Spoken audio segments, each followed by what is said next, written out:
Hey everyone, welcome back to the channel.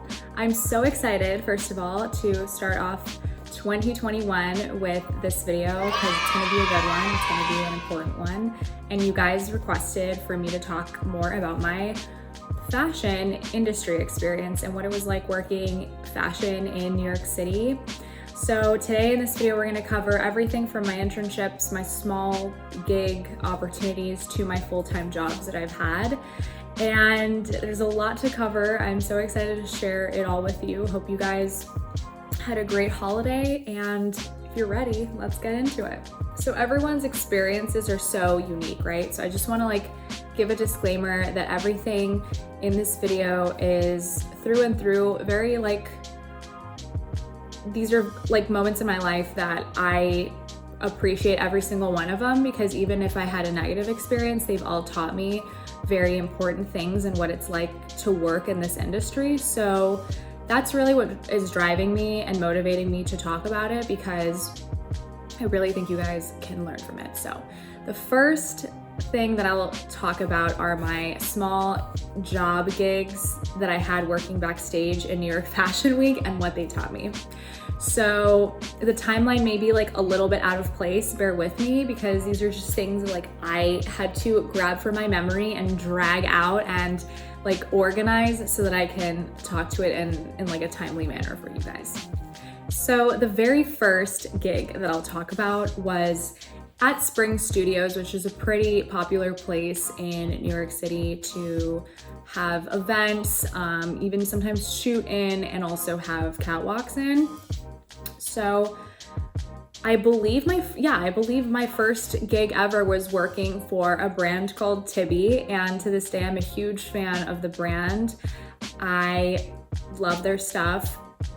And I was volunteering to be a dresser, and I actually got the gig through FIT because they used to have raffles where students would literally compete, and if you were one of the first students to reply to an email that they had sent out, you either got a free invitation to a fashion show or you were offered to work backstage at a fashion show.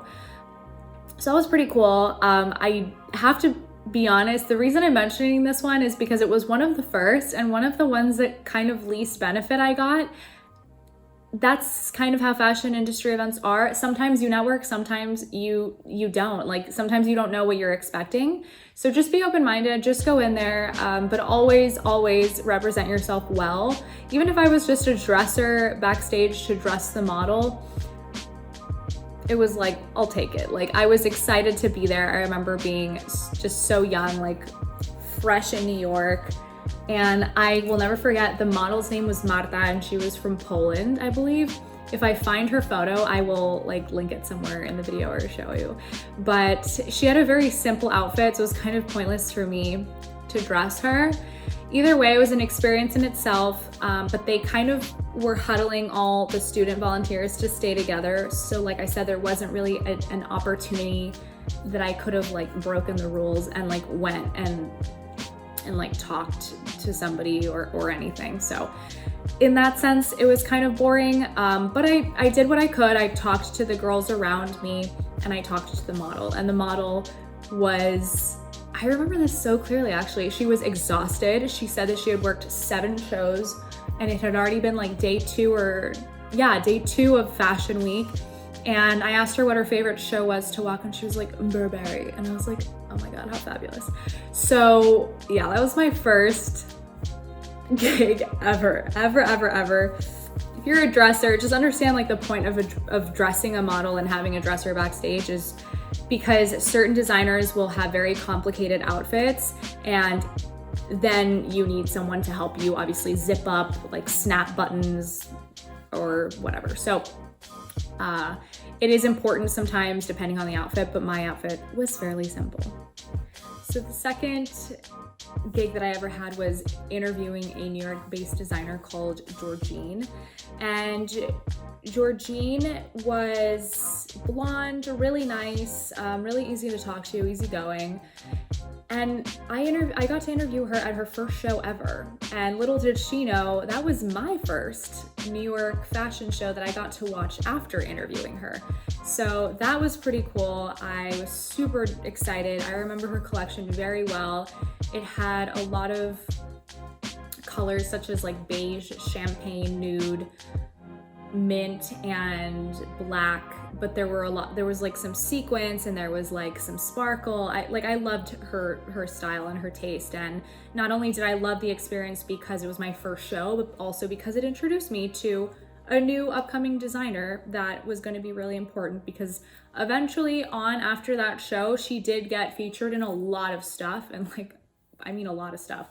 So props to her for starting the brand with her, I think, and her husband. And yeah, I never got to see the video footage. I think it was uploaded onto YouTube for a little bit, but then it got deleted. But basically, the reason why I got it was because I auditioned at a club in FIT called WFIT News and Press, and I thought it was an awesome club. They literally had the opportunity, just because of the school that they represent, to go into those shows and interview whomever they wanted.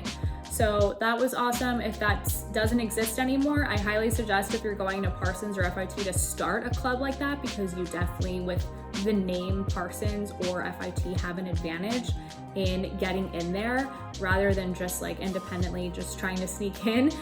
But if it already exists, just join it. Highly suggest it. It was a fun little experience. And then the third gig that I had for New York Fashion Week was working for Tresemme, and this is probably one of my favorite memories. Working for Tresemme was so much fun because, first of all, their PR company that I worked with was called Siren. Shout out to my old friend Pauline. She got me the gig, and it was just 7 days. I took turns with another 2 girls being the official Tresemme sponsor booth manager. And what that booth really did was not only give promotion to Tresemme, but Tresemme's whole point in doing this was to also give like women walking around in Fashion Week that New York City Fashion Week experience, and getting a blowout or getting your hair done and feeling glamorous while in watching the shows in and out. So it was genius. At the same time, there were products that I was introduced to that I was never using in my life before that, and they were super generous. They gave me a massive goodie bag like 2 days before I started the gig, which I thought that was so generous and also so smart of them, because I, to this day, still use some of the products and I rave about them. So that's good marketing for them. But yeah, it worked and I had a lot of fun. I did meet a lot of people in this event. Try to get something like that if you know friends in PR. I think PR has a lot of more benefits than any other part of the industry for fashion. PR just has so many events to go to, so many products and accounts to take care of. So yeah, if you want a job full of free products that you can promote, but also I would say if you're a very outgoing person and very sharp and quick with your tongue to network, I think it's a good field for you actually. So I was always a little jealous of my PR friends because they always got the coolest stuff and the coolest opportunities, and just wanting to throw that out there in case you guys want to work in fashion but don't know which part to start. So yeah. So after my gigs that I worked in New York Fashion Week, working backstage and everything, I finished my AIS degree at FIT, and FIT has a rule where you have to wait 8 months to start your BFA degree. So between those 8 months, because you had to wait for the fall semester to start your BFA, I was contemplating what to do, and my parents had offered for me to come back home, and I just did not want to go back home. So I was obsessed with New York City. I wanted to stay. That was my primary goal, but I needed to be productive with my time, right? So I was looking at the school's database for jobs, and I found a particular job that just really interested me, and I never thought I would work in my life. And that was working as an assistant designer in the hosiery industry. And hosiery is not a job that little kids dream of working in when they grow up. but it was interesting. Every time I say the word hosiery, by the way, people think lingerie, and what I really mean is socks, which is knitwear, tights, and all that stuff. So it's mostly socks. So I became assistant designer, and we had an office in New York City. We had an office in California. I obviously worked in the NYC one with around 4 to 5 people. And it was interesting. This job actually is one of the jobs that most taught me a lot of things. It just taught me a lot of things. I was making a lot of money at 21. I was working this job. It taught me to have like myself organized and like work a 9 to 5 and be on a computer and design and like take the breaks that I needed so that I can mentally like then prepare for the next collection that I had to design. And within that, I learned how to adapt my mindset to working for a company that had specific clients, and all those clients have very different tastes or similar tastes. So in this case, their taste was very commercial. They designed very commercial socks, and I designed seasons like Easter socks to Christmas socks to pizza socks, things like that. So like the occasional holidays and miscellaneous. And I always had really like an eye for luxury, and I like nice things. So I had to switch gears and think, okay, how can I design this to suit a more commercial customer? Someone who like lives in the Midwest and goes to a Target and wants to buy a sock with like candy canes on it, that sort of thing. And so that was like really important and it was also very helpful because even when you're working, let's say in retail, you always want to switch gears to who your client is. You can't you can't like always design and like do things for yourself. You got to remember that there's people that you're working for. So that's that. Moving on, I'm going to share another very important part of my life career-wise. So I had finished my junior year, and I was in the middle of a process of moving to Milan to do my last year of schooling. And the summer in between, I still wanted to stay in New York. And I told my parents, no, I'm not going back home. Like I need to do something. I need to get an internship. I need to work. I need to gain more experience. So I was like very focused on gaining that experience. And Philip Lim had offered me an internship, and I turned it down. Why? Because I'm crazy. And also, if you must know, they didn't pay at the time, which kind of like is upsetting. And I wish more companies would understand, like, I understand you don't have the budget or the money to hire people that don't have much experience, but they're still a person, they're still human, and they still have like things and expenses. So I basically paid, or had my parents help me pay, $2,000 in a studio for the summer a month. So multiply that by 3 months. That's a lot of money for a young girl in New York City doing an internship for free. So I decided not to take that internship, and I ended up going for something that was a little bit more in my interest, but then not in my field of work that I wanted. But it paid and it had more benefits. And that job ended up being a wholesale market assistant for Ermenegildo Zegna, which is a Italian menswear company. And I absolutely have nothing but amazing things to say about this company. Zegna is it. They're awesome. Their team was great. They treated me so well there. I learned a lot about the menswear business, about more so how like wholesale works and how people discuss buying collections in a meeting. And I found that very interesting and very helpful for the remainder of my years working in fashion. So another tip, or like pro tip of advice, is that sometimes it's not such a bad thing to work in a different sector of fashion, because it will teach you other things that you like didn't realize before. But it can be a bad thing when you do want to, let's say, be a women's wear designer and strictly a women's wear designer. So this is where I think about this part of my life all the time, and I wonder how different it would have been if I had taken that Philip Lim internship, because the Philip Lim internship was in product development for women's. So take my word for it. Always think about, is it worth the money? Do I want to gain this experience? Is it very specific to the field that I want to work in potentially in the future?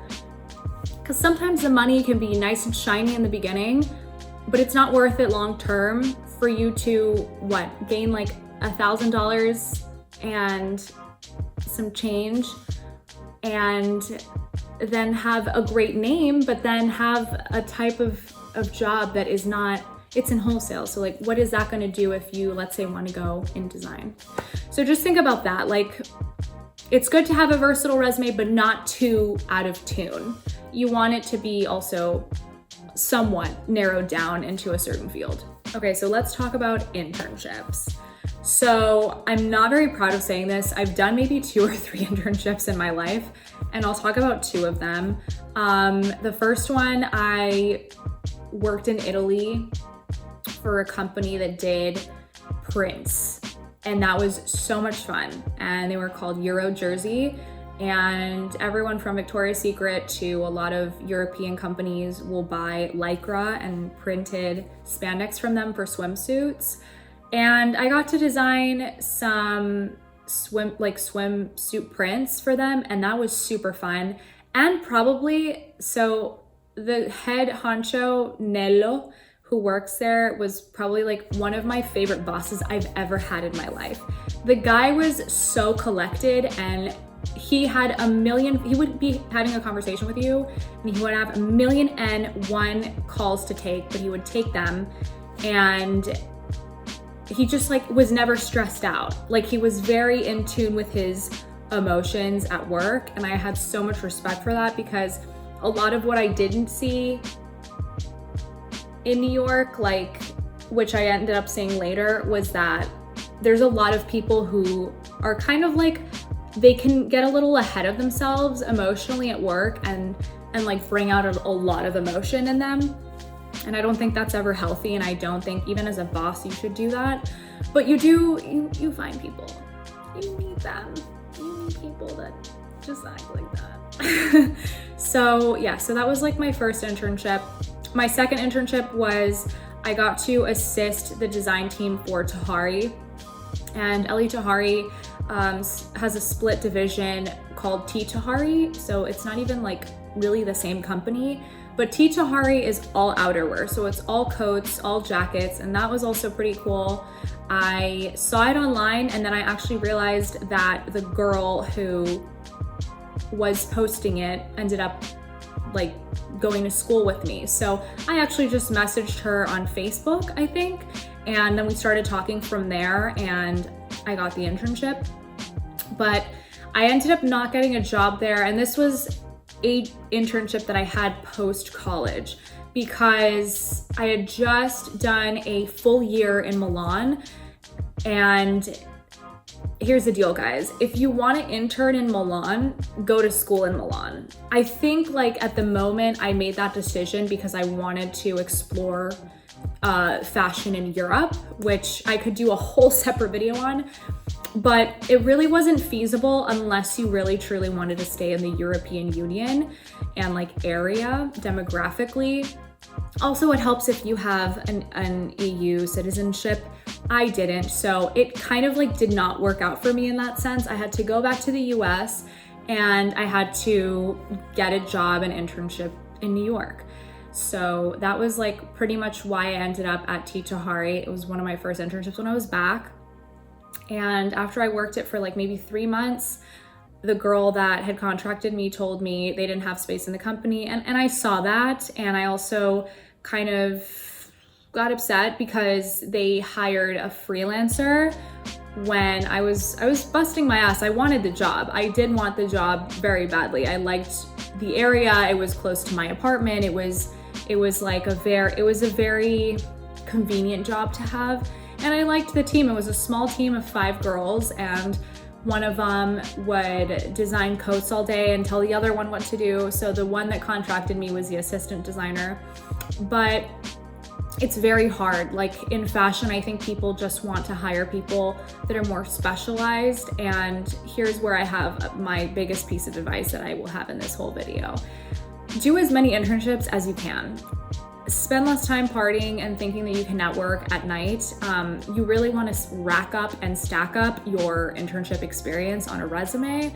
The minute you get out of school, you want to have at least 3 to 4 is what I have to say. Like, do not do what I did. I barely had any. Like, I had barely had any, and they were all in very different fields of fashion. So let's say your dream is like you want to work in menswear. Make sure that all of your internships can try to be in menswear or for very unisex looking companies that cater more towards that like unisex, gender neutral type of clothing. So that'll help, and stick with that and you'll do great, kid. Okay, so now let's talk about long-term jobs that I've had. So after I had come back from Milan and I graduated officially in Milan with my BFA degree, I then started applying for design jobs because I studied fashion design in New York, and I was in Miami, like on my computer, applying to a billion different jobs, and nothing went through, and I wasn't getting any hits. I wasn't getting any calls back, but I did notice that I was getting a lot of calls back for retail positions. And the reason why I applied for retail is because it was a backup and I didn't want to be sitting around at home doing nothing. So I got a lot of offers, a lot. It was really hard I remember being like very like stuck because there were some really cute brands that had been offering me jobs. So I ended up going with one called Intermix, and I found a sublet in East Village, and I lived in East Village for a little bit. And the Intermix happened to be their flagship in Soho. And you guys, again, this is my personal opinion. I don't want anyone to take offense to this. It wasn't my cup of tea. It was not my cup of tea. This place had so many queens, so many divas. And I don't mean that in the best way. Just people the thing with retail is you have a lot of people that come from very uneducated backgrounds all the way to very educated backgrounds. So it's a very like versatile field of people. And while everyone might think that that's a great thing, it can also be a bad thing because there can also be a lot of like clashing. So that was a little rough. I didn't like the environment. I also didn't agree with my boss that I should be working a sales assistant position at 24, 25 when I literally got a spanking degree in fashion design. So I knew about styling, I knew about the design field, and I felt that there was a lot that I could offer as a stylist earning commission there. That was another thing I learned. I had no idea that like when you work luxury, you get commission. I know that sounds kind of silly, but at 24, 25, I had worked like at Anthropologie when I was 18. So to me, that was like my idea of retail. It was just an hourly, like flat base pay. And it just like, it didn't cross my mind that that's how some jobs in New York City were when it came to retail. But it did, and it showed me a lot of like ugly sides of people. And the best thing that I could honestly say that I got out of that job were some of my best friends that I have today, which is crazy. I worked there for 3 months, and the best thing that I got were 3 amazing girlfriends. So some of them went to FIT, 2 of them went to FIT, and 1 of them went to LIM, and 1 of them ended up being my neighbor in East Village. And I tell them all the time, I'm like, you guys are the best thing that came out of this job, right? Because here's the thing. If you know you deserve better in a job, do not be afraid to quit. When it comes to fashion, I can't speak for other industries. When it comes to fashion, if you know that you're overqualified for a job, believe in yourself and have the balls to quit and be like, no, I deserve better. Like, I'm not gonna take this pay. I know that at this age and with this experience that I have, I deserve what I deserve, and you're not giving it to me. So I'm gonna go get that somewhere else if that's okay. So that's what I did. I told my boss, I'm sorry, I'm done here. I got another job.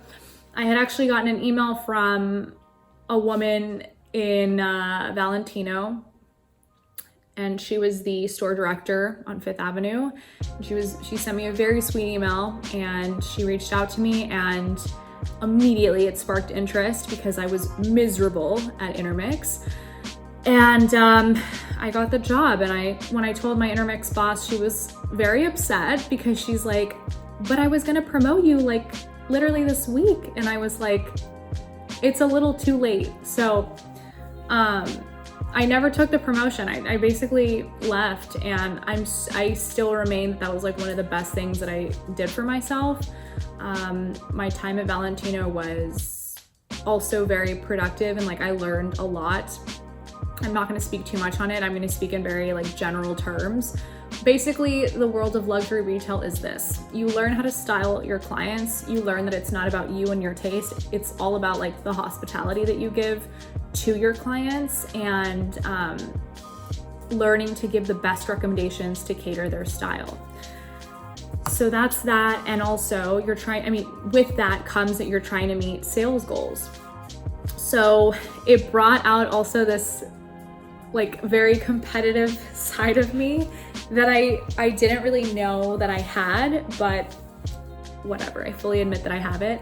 And I'm proud of it, you know, I'm proud that I can be a little competitive. I think it's always good to have healthy competition, as long as it's not like nasty and demeaning to other people or to yourself. I think healthy competition is something good that people should like learn in life to have the thick skin to handle. There's another myth too that I would like to address, that in fashion, it's a very cutthroat industry. It depends, because now that you know of all the different jobs that I've worked in wholesale, I've worked in retail, I've worked in actual design jobs, I've worked in like small internships, I've worked backstage in New York Fashion Week. So I think personally I have a very versatile range of what I've seen be considered as cutthroat. And I can tell you this, from my experience, the most cutthroat industry is the retail industry. Wholesale, not so much. People are your friends, you're working as a team for the company, you're rooting for the same goal. You want to get good buys from your clients. It's not like you're against each other. When you work on commission and when you work in like the sales and retail industry, that's cutthroat. That's cutthroat. So just keep in mind, like, fashion is what you see it as. It can be. You're not going to meet like the nicest people. There's a lot of competition. There are bosses that are, it's not as uncommon as I mentioned in this video that you'll get a boss who's like a nut, but that's on you to know how to react towards that boss, you know? So I guess that's what I want to like share with my subscribers, is that's my philosophy. Like, just because other people are cutthroat, don't let that intimidate you from going into a field that you could actually thrive in and be successful in, as long as you know how to navigate those people. Getting emotional at work is not the way to go, sweetie. So if you enjoyed this video and if you liked it and you thoroughly thought that you learned something from my experiences, please don't forget to like, and I would love if you joined the family. Click that subscribe button down below. I will see you in the next video. I'm so stoked for all the video content that I have coming up soon. I think it'll be much more informative, and I'm just excited to film it and share with you guys. So stay tuned for that. Bye.